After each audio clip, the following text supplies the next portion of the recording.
شروع اللہ کا نام لے کر جو بڑا مہربان نہایت رحم والا ہے۔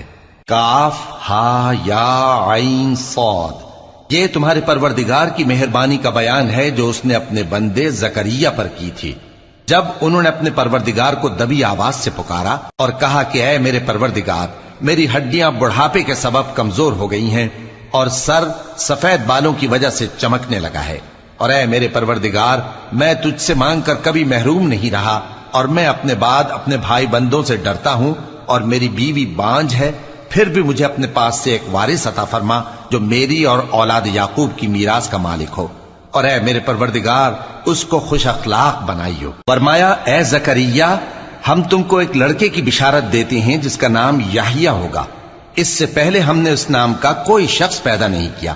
انہوں نے کہا کہ پروردگار، میرے ہاں کس طرح لڑکا ہوگا جبکہ میری بیوی بانجھ ہے اور میں بڑھاپے کی اس حالت کو پہنچ گیا کہ سوکھ گیا ہوں۔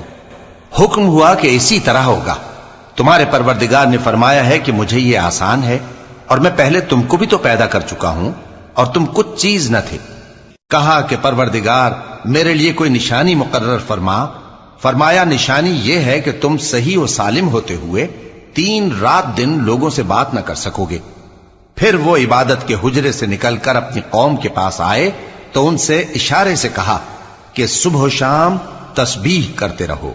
فرمایا اے یحییٰ، ہماری کتاب کو مضبوطی سے تھامے رہو، اور ہم نے ان کو لڑکپن ہی میں دانائی عطا فرمائی تھی اور اپنے پاس سے شفقت اور پاکیزگی دی تھی، اور وہ پرہیزگار تھے اور وہ اپنے ماں باپ کے ساتھ نیکی کرنے والے تھے اور سرکش اور نافرمان نہیں تھے۔ اور جس دن وہ پیدا ہوئے اور جس دن وفات پائیں گے اور جس دن زندہ کر کے اٹھائے جائیں گے ان پر سلام ہے۔ اور کتاب یعنی قرآن میں مریم کا بھی تذکرہ کرو، جب وہ اپنے لوگوں سے الگ ہو کر مکان کے مشرقی حصے میں چلی گئیں، پھر انہوں نے ان کی طرف سے پردہ کر لیا تو ہم نے ان کی طرف اپنا فرشتہ بھیجا، سو وہ ان کے سامنے ایک خوبصورت مرد کی صورت میں آیا۔ مریم بولی کہ اگر تم پرہیزگار ہو تو میں تم سے بچنے کے لیے رحمان کی پناہ لیتی ہوں۔ فرشتے نے کہا کہ میں تو تمہارے پروردگار کا بھیجا ہوا یعنی فرشتہ ہوں، اور اس لیے آیا ہوں کہ تمہیں پاکیزہ لڑکا بخشوں۔ مریم نے کہا کہ میرے ہاں لڑکا کیوں کر ہوگا جبکہ مجھے کسی مرد نے بطور شوہر چھوا تک نہیں اور میں بدکار بھی نہیں ہوں۔ فرشتے نے کہا کہ یوں ہی ہوگا۔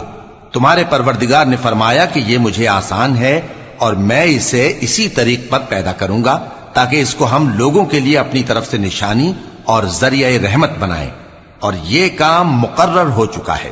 چنانچہ وہ اس بچے کے ساتھ حاملہ ہو گئیں اور اسے لے کر ایک دور جگہ چلی گئیں۔ پھر درد ذہ ان کو کھجور کے تنے کی طرف لے آیا، کہنے لگیں کہ کاش میں اس سے پہلے مر چکتی اور بھولی بسری ہو گئی ہوتی۔ تب ان کے ٹیلے کے نیچے کی جانب سے فرشتے نے ان کو آواز دی کہ غمناک نہ ہو، تمہارے پروردگار نے تمہارے نیچے ایک چشمہ پیدا کر دیا ہے، اور کھجور کے تنے کو پکڑ کر اپنی طرف ہلاؤ، وہ تم پر تازہ عمدہ کھجوریں گرائے گا، تو کھاؤ اور پیو اور آنکھیں ٹھنڈی کرو۔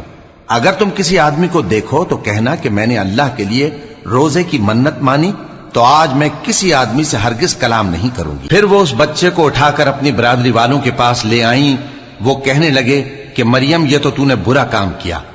اے ہارون کی بہن، نہ تو تیرا باپ ہی برا آدمی تھا اور نہ تیری ماں ہی بدکار تھی۔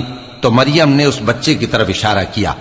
وہ بولے کہ ہم اس سے کہ گود کا بچہ ہے کیسے بات کریں؟ بچے نے کہا کہ میں اللہ کا بندہ ہوں، اس نے مجھے کتاب دی ہے اور نبی بنایا ہے، اور میں جہاں ہوں اور جس حال میں ہوں اس نے مجھے صاحب برکت بنایا ہے، اور جب تک زندہ ہوں مجھ کو نماز اور زکوٰۃ کا ارشاد فرمایا ہے، اور مجھے اپنی ماں کے ساتھ نیک سلوک کرنے والا بنایا ہے اور سرکش و بدبخت نہیں بنایا، اور جس دن میں پیدا ہوا اور جس دن مروں گا اور جس دن زندہ کر کے اٹھایا جاؤں گا مجھ پر سلام ہے۔ یہ مریم کے بیٹے عیسیٰ ہیں، اور یہ سچی بات ہے جس میں لوگ شک کرتے ہیں۔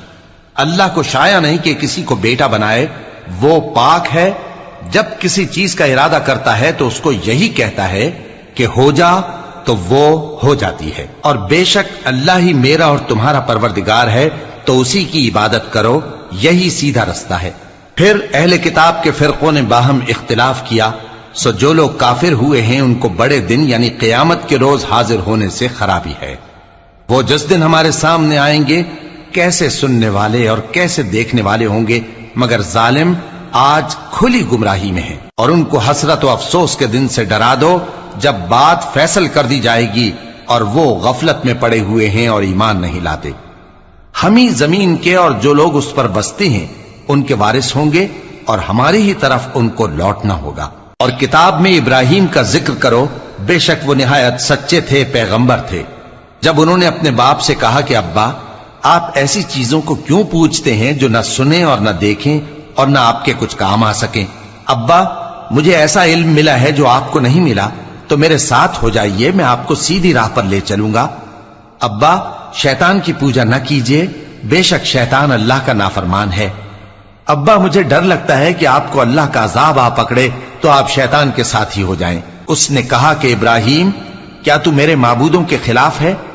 اگر تو باز نہ آئے گا تو میں تجھے سنسار کر دوں گا اور تو ہمیشہ کے لیے مجھ سے دور ہو جا۔ ابراہیم نے سلام علیکم کہا اور کہا کہ میں آپ کے لیے اپنے پروردگار سے بخشش مانگوں گا، بے شک وہ مجھ پر نہایت مہربان ہے، اور میں آپ لوگوں سے اور جن کو آپ اللہ کے سوا پکارا کرتے ہیں ان سے کنارہ کرتا ہوں اور اپنے پروردگار ہی کو پکاروں گا۔ امید ہے کہ میں اپنے پروردگار کو پکار کر محروم نہیں رہوں گا۔ اور جب ابراہیم ان لوگوں سے اور جن کی وہ اللہ کے سوا پرستش کرتے تھے الگ ہو گئے تو ہم نے ان کو اسحاق اور اسحاق کو یعقوب بخشے اور ہر ایک کو پیغمبر بنایا، اور ہم نے ان کو اپنی رحمت سے بہت سی چیزیں عنایت کی اور ان کا ذکر جمیل بلند کیا۔ اور کتاب میں موسیٰ کا بھی ذکر کرو، بے شک وہ ہمارے برگزیدہ تھے اور رسول تھے، نبی تھے، اور ہم نے ان کو طور کی داہنی طرف سے پکارا اور باتیں کرنے کے لیے نزدیک بلایا، اور اپنی مہربانی سے ان کو ان کا بھائی ہارون پیغمبر بنا کر عطا کیا۔ اور کتاب میں اسماعیل کا بھی ذکر کرو، وہ وعدے کے سچے اور رسول تھے، نبی تھے، اور وہ اپنے گھر والوں کو نماز اور زکوٰۃ کا حکم کرتے تھے اور اپنے پروردگار کے ہاں پسندیدہ تھے۔ اور کتاب میں ادریس کا بھی ذکر کرو، وہ بھی نہایت سچے تھے، نبی تھے، اور ہم نے ان کو اونچی جگہ اٹھا لیا تھا۔ یہ وہ لوگ ہیں جن پر اللہ نے اپنے پیغمبروں میں سے فضل کیا، یعنی اولاد آدم میں سے، اور ان لوگوں میں سے جن کو ہم نے نوح کے ساتھ کشتی میں سوار کیا، اور ابراہیم اور یعقوب کی اولاد میں سے، اور ان لوگوں میں سے جن کو ہم نے ہدایت دی اور جنہیں برگزیدہ کیا۔ جب ان کے سامنے ہماری آیتیں پڑھی جاتی تھیں تو سجدے میں گر پڑتے اور روتے رہتے تھے۔ پھر ان کے بعد چند ناخلف ان کے جانشی ہوئے جنہوں نے نماز کو ضائع کر دیا اور خواہشات نفسانی کے پیچھے لگ گئے، سو ان قریب ان کو گمراہی کی سزا ملے گی۔ ہاں، جس نے توبہ کی اور ایمان لایا اور عمل نیک کیے تو ایسے لوگ بہشت میں داخل ہوں گے اور ان کا ذرا نقصان نہ کیا جائے گا، یعنی ہمیشہ کی بہشتوں میں جس کا اللہ نے اپنے بندوں سے وعدہ کیا ہے کہ جو ان کی آنکھوں سے پوشیدہ ہے۔ بے شک اس کا وعدہ نیکوکاروں کے سامنے آنے والا ہے، وہ اس میں سلام کے سوا کوئی بیہودہ کلام نہ سنیں گے اور ان کو صبح و شام کھانا ملے گا۔ یہی وہ جنت ہے جس کا ہم اپنے بندوں میں سے ایسے شخص کو مالک بنائیں گے جو پرہیزگار ہوگا۔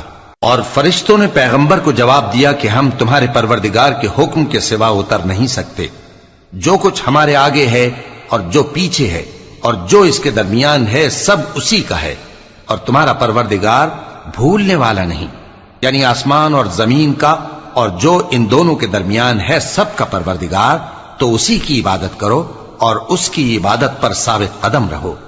بھلا تم کوئی اس کا ہم نام جانتے ہو؟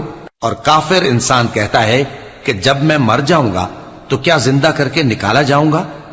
کیا ایسا انسان یاد نہیں کرتا کہ ہم نے اس کو پہلے بھی تو پیدا کیا تھا جبکہ وہ کچھ بھی چیز نہ تھا؟ سو تمہارے پروردگار کی قسم، ہم ان کو جمع کریں گے اور شیطانوں کو بھی، پھر ان سب کو جہنم کے گرد حاضر کریں گے اور وہ گھٹنوں پر گرے ہوئے ہوں گے۔ پھر ہر گروہ میں سے ہم ایسے لوگوں کو کھینچ نکالیں گے جو رحمان کے مقابلے میں سخت سرکشی کرتے تھے، پھر ہم ان لوگوں سے خوب واقف ہیں جو اس میں داخل ہونے کے زیادہ لائق ہیں، اور تم میں سے کوئی شخص نہیں مگر اسے اس پر گزرنا ہوگا، یہ تمہارے پروردگار پر لازم ہے، مقرر ہے۔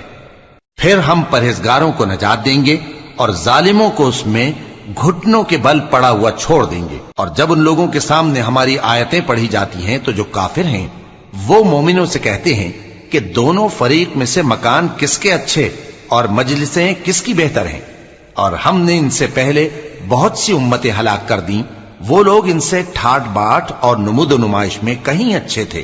کہہ دو کہ جو شخص گمراہی میں پڑا ہوا ہے، رحمان اس کو آہستہ آہستہ مہلت دیا جاتا ہے، یہاں تک کہ جب اس چیز کو دیکھ لیں گے جس کا ان سے وعدہ کیا جاتا ہے، خواہ عذاب اور خواہ قیامت، تو اس وقت جان لیں گے کہ مکان کس کا برا ہے اور لشکر کس کا کمزور ہے۔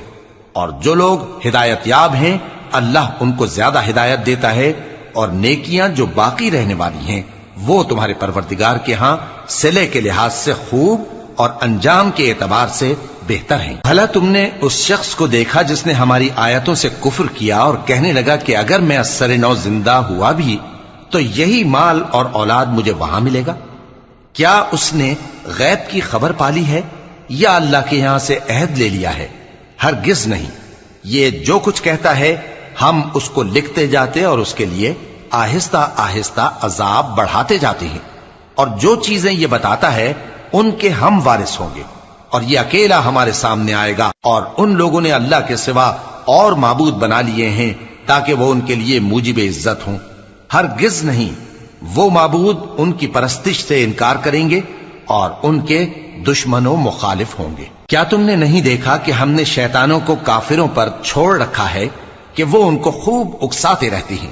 تو تم ان پر عذاب کے لیے جلدی نہ کرو کہ ہم تو ان کے لیے دن شمار کر رہے ہیں۔ جس روز ہم پرہیزگاروں کو رحمان کے سامنے بطور مہمان جمع کریں گے اور گناہگاروں کو دوزخ کی طرف پیاسے ہانک لے جائیں گے، تو لوگ کسی کی سفارش کا اختیار نہ رکھیں گے مگر جس نے رحمان سے اقرار لے لیا ہو، اور کہتے ہیں کہ رحمان بیٹا رکھتا ہے۔ ایسا کہنے والوں، یہ تو تم بری بات زبان پر لاتے ہو۔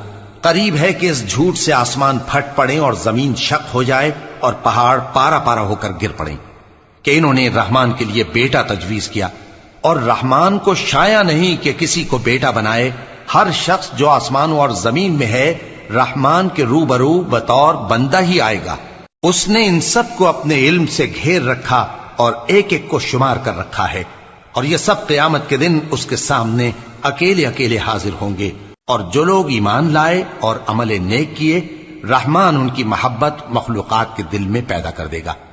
اے پیغمبر صلی اللہ علیہ وآلہ وسلم، ہم نے یہ قرآن تمہاری زبان میں آسان بنا کر نازل کیا ہے تاکہ تم اس سے پرہیزگاروں کو خوشخبری پہنچا دو اور جھگڑالوؤں کو ڈر سنا دو، اور ہم نے ان سے پہلے بہت سے گروہوں کو ہلاک کر دیا ہے۔ بھلا تم ان میں سے کسی کو دیکھتے ہو یا کہیں ان کی بھنک سنتے ہو؟